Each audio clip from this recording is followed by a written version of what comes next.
Las Vegas Metro Police discovered the worst case of child abuse that they've ever seen, with 6 horrifically abused children, including 2 locked in a cage. There is disturbing video footage of the rescue of the children. We see the children emaciated. We see the children locked in a cage, and I'm choosing not to show that video. You can go and see it. You'll find it on the internet. You'll find it at thedailymail.co.uk. It is very harrowing, very disturbing. Officers responding to a domestic violence call out on June the 11th found 2 children aged 9 and 11 literally locked in a dog cage, with another 4 children severely beaten. This happened in an apartment near Flamingo Road and Valley View Boulevard, Las Vegas. One of the children had 2 black eyes that were swollen shut, multiple marks and bruises all over his body. He was emaciated, and we do see that on the video footage, extremely thin. And that boy was beaten to such a degree that his father believed that he had beaten the boy to death. The father is called Travis Doss, 31 years of age. He's married to Amanda Stamper, 33 years of age, and they lived in a 1-bedroom apartment with 7 children, all under the age of 11. All of the children were fathered by Travis Doss. One of the children is the biological child of Amanda Stamper, and also Amanda Stamper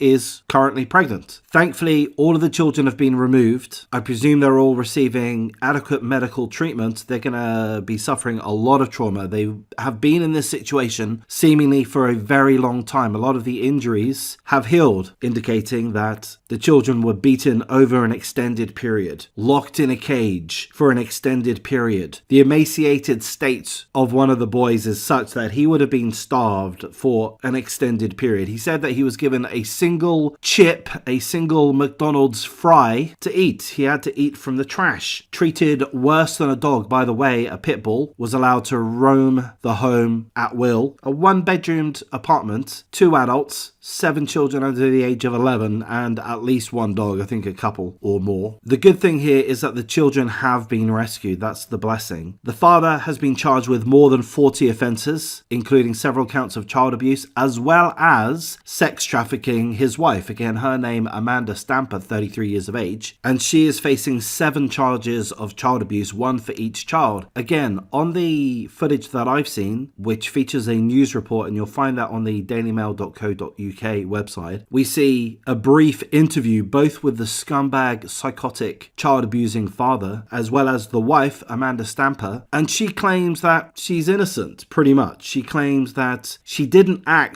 protect any of the children that her husband ritually abused on an ongoing basis. She failed to protect any of them because she too was scared for her life. Do I give that any credence? Yes, I do. In all honesty, I do give that some level of credence. Don't get me wrong, I'm not suggesting that the wife, Amanda Stamper, should be given a complete pass. She should not. Seemingly, she was there for months, perhaps years, standing by as multiple children that she was the guardian of were being abused, beaten, starved, hit by their father with belts, cords, frying pans. The wife obviously should have stepped in a lot sooner, but she claims that she was very scared for her life as well as the life of her family. I believe her parents, her siblings and such. She claims that the husband, Travis Doss, is extremely violent. Now that part is very easy to believe. We're told that she was sex trafficked by Travis Doss. Now, I'm kind of guessing here that that is insinuating that she was forced into prostitution against her will. If that is the case, then she too is a victim. I mean, it seems quite obvious that she has been victimized to an extent, at least. It seems that she likely was fearful for her own life. But hey, we have to be strong, don't we? Maybe this is easy for me to say. I've never been in this type of position. But we do have to make a stand, even if that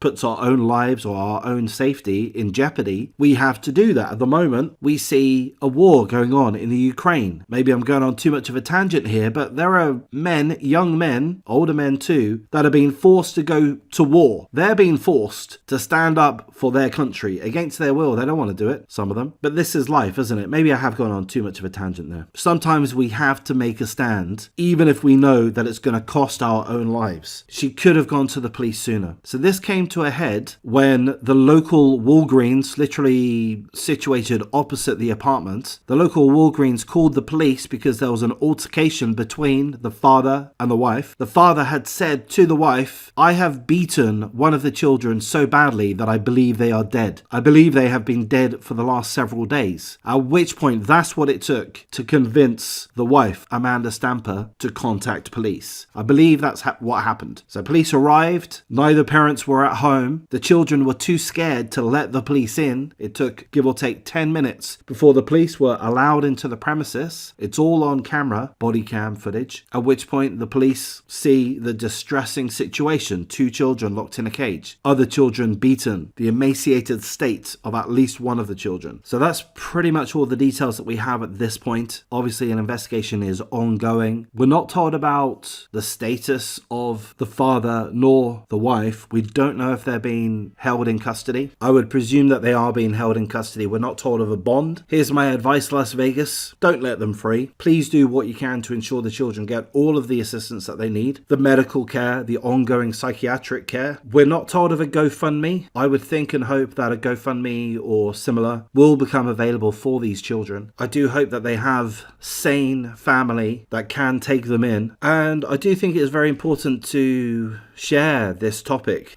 It is complicated. It's not entirely black and white in my opinion. Obviously, clearly, the father is an absolute scumbag. The wife also stood by and failed to act to protect the multiple children. Thankfully, they've all survived at this point, but she should have done so much more so sooner. All she should have done is contacted the police, and she can see that when the police are contacted, they investigate and they're able to apprehend the father, and with that, the danger is gone. She should have done this a lot sooner, but she didn't. She claims that she was fearful for her life. I would think that she is telling the truth in that regard, but she should have been stronger. So I think that's a question. Why wasn't she stronger? Is it that we're all too weak nowadays? Very few of us have got the gumption to act, to do the right thing, to put ourselves at risk. Is that what's going on in the world at the moment? I don't know, maybe to a degree, but I guess that's all I have to say. So I'm going to wrap things up at this point. If you appreciate the coverage, please do like, comment, subscribe, share the video as you see fit, and take care.